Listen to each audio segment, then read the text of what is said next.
Hello नमस्कार सत श्री अकाल अस्सलाम वालेकुम। कैसे हैं जनाब? तो साहब लगभग 3 रुपए दाम बढ़ गए हैं पेट्रोल और डीजल के।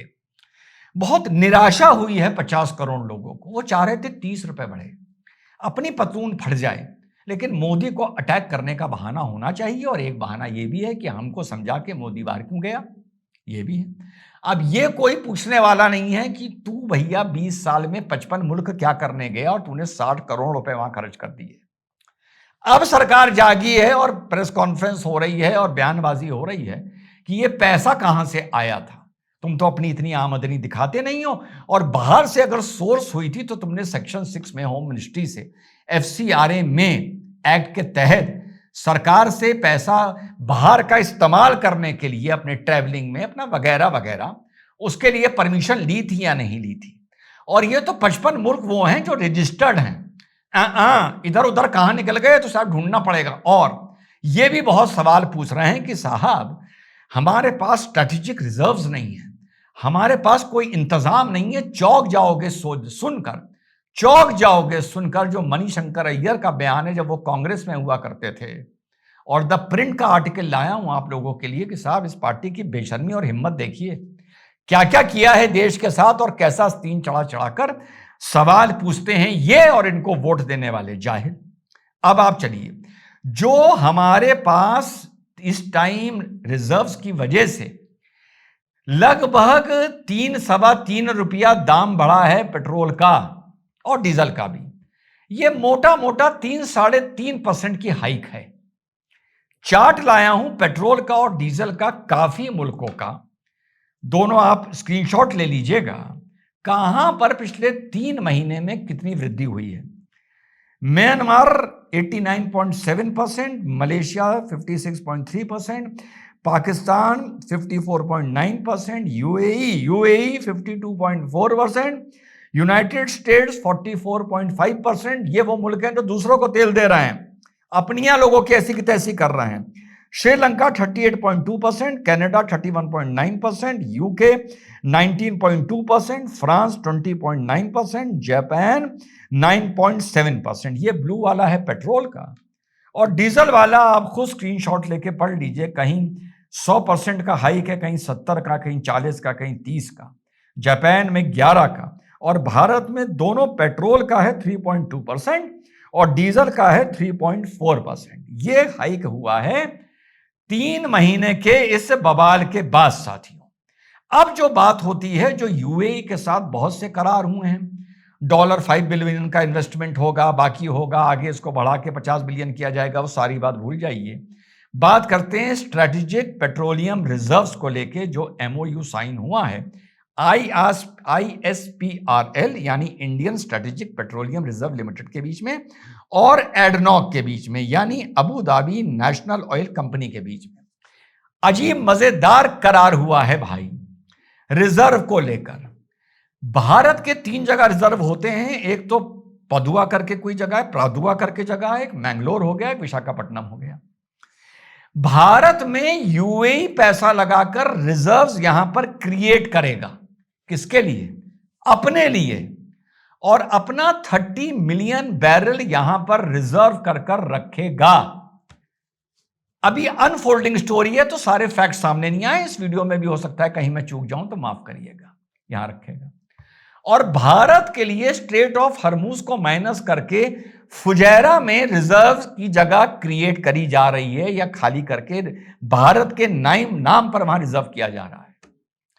अब ये जो भारत में स्ट्रेटेजिक रिजर्व आएगा, इसका पैसा भारत को नहीं देना है, और जो अबू धाबी फुजैरा में भारत के लिए जो क्रूड ऑयल रिजर्व करके रखा जाएगा, ये सिर्फ भारत का है, मोहर लगी हुई है भारत की, उसका भी पैसा नहीं देना होगा। पर दोनों जगह मुल्क एक दूसरे को, जहां तक अभी रिपोर्ट्स आ रही हैं, मेंटेनेंस देंगे। और ये जो 30 मिलियन बैरल भारत में रखा जाएगा, इसको यूएई साउथ ईस्ट एशिया में सप्लाई करने के लिए भी यूज करेगा, और इमरजेंसी में भारत भी यूज कर सकता है। जब भारत लेगा तब भारत को एक तरह से ये लिमिट है, लोन नहीं है या खरीदा भी नहीं है, तब भारत को उसका पेमेंट देना होगा। दोनों जगह का ये इनका आपस में साथियों करार हुआ है। अब बात करते हैं रिजर्व की। जैसा मैंने बताया 3 जगह पे हम लोगों के रिजर्व रखे जाते हैं। बहुत सा मीडिया आपको यह बता रहा होगा कि भारत के पास 75 दिन का रिजर्व है, ये बता रहा है ना। जितना भी मैंने पढ़ा है, वैसे मेरा सब्जेक्ट नहीं है, पर ऑथेंटिक इंफॉर्मेशन लाया हूं। थोड़ी सी ये जानकारी गलत है मेरे भाई, थोड़ी सी ये जानकारी गलत है। भारत के सरकार के जो अपने डायरेक्ट कंट्रोल में हैं, वो 75 डे का रिजर्व है, जो अभी टच नहीं किया गया है। लेकिन जो पब्लिक यूनिट की अलग अलग ऑयल कंपनीज हैं, उनके पास भी 65 दिन का रिजर्व पड़ा हुआ है। अगर हम जापान से तुलना करें तो भारत के हिसाब से ये रिजर्व के दिन कुछ कम है। भारत के पास और रिजर्व फैसिलिटी होनी चाहिए। सुनते जाइएगा कांग्रेस की करामात, फिर जाइएगा वीडियो छोड़कर। कम है। जापान में मैं देख रहा था 255 दिन है, तो हमारा अगर आप 75 मिला दें और 65 मिला दें तो कितना हो गया? 140 दिन का रिजर्व हो गया। और होना चाहिए। कहां से ये गड़बड़ी शुरू हुई, कहां से हुई? मणिशंकर अय्यर लिखते हैं आर्टिकल में, सुनिएगा। By the time I became the minister, great progress had already been made towards the building of a strategic petroleum reserve. I didn't need to do much about it because under the Atal Bihari Vajpayee, ये 2004 की बात बता रहा हूं, 2005 की, under the Atal Bihari government, the required steps have already been taken. Manishankar Iyer Bhajpa के जो जबरन दुश्मन हैं, वो कह रहे हैं ऑयल स्ट्रेटेजिक ऑयल रिजर्व्स को लेके भारत ने अटल बिहारी जी के कार्यकाल में ही काम शुरू कर दिया। तो कौन सा कार्यकाल? 2004 से पहले जो कार्यकाल था। ये जो रिपोर्ट है 2005 या 6 की है। Construction of underground caverns for storage began in the mid twenties. 2004 में भारत ने कहा कि अपनी और रिजर्व्स बढ़ाओ। यूपीए सरकार ने कहा अपनी और रिजर्व्स बढ़ाओ, with a proposed time of 4 years to completion। 2004 में कहा, जैसी जीत के आए थे, शुरू किया और 4 साल का वक्त दिया भारत की स्ट्रेटेजिक रिजर्व्स को बढ़ाने के लिए। 4 साल का, 2008 तक। But the 3 facilities became operational, जो विशाखापट्टनम, मैंगलोर और परादू, बिकेम ऑपरेशनल ओनली इन 2015 से 2018, जब मोदी जी की सरकार थी। तब जो टारगेट भारत की स्ट्रेटेजिक ऑयल रिजर्व्स के लिए था, वो यूपीए की सरकार 4 साल का टारगेट था और 10 साल में पूरा नहीं कर पाई थी। ये वजह है जो आज भारत में थोड़ी सी परेशानी है। अगर उन्होंने काम कर लिया होता और आगे मोदी जी ने जिस तरह से बढ़ाया होता, तो आज शायद भारत के पास 300 दिन का रिजर्व होता, जैसे जापान के पास 255 दिन का रिजर्व है। आप लोग चौंक जाएंगे आज जो 3.25 रुपए के लिए मातम कर रहे हैं। सन 2012 में आप अंदाजा लगा लीजिए, आज से कितना साल पहले, 14 साल पहले, एक दिन में पेट्रोल के दाम 7.5 रुपए बढ़े थे। 7.5 रुपए एक दिन में 2012 में।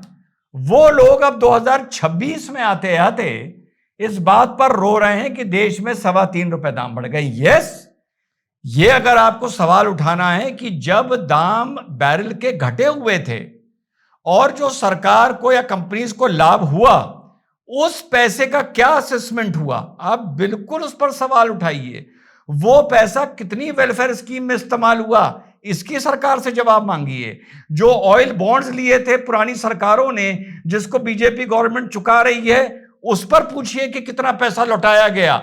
ये पूरी बात करिए, लेकिन शर्म तो ना, बेशर्मी तो ना करिए भाई कि आज की तारीख में 3% की वृद्धि हो रही है और स्टोरेज फैसिलिटी आप ही ने नहीं बनाई थी, ये बिल्कुल स्टैब्लिश्ड है, और आज आप इस सरकार को घेर रहे हैं। और ये जलील और इनको वोट देने वाले जलील पलट के इस सरकार से पूछते हैं कि तू ऑयल और क्रूड को लेके क्या कर रही है, तूने देश को धोखा दे दिया, तूने ये कर दिया, मरवा दिया कि साहब पेट्रोल पर 3.14% हाइक दे दिया और डीजल पर 3.5% हाइक दे दिया।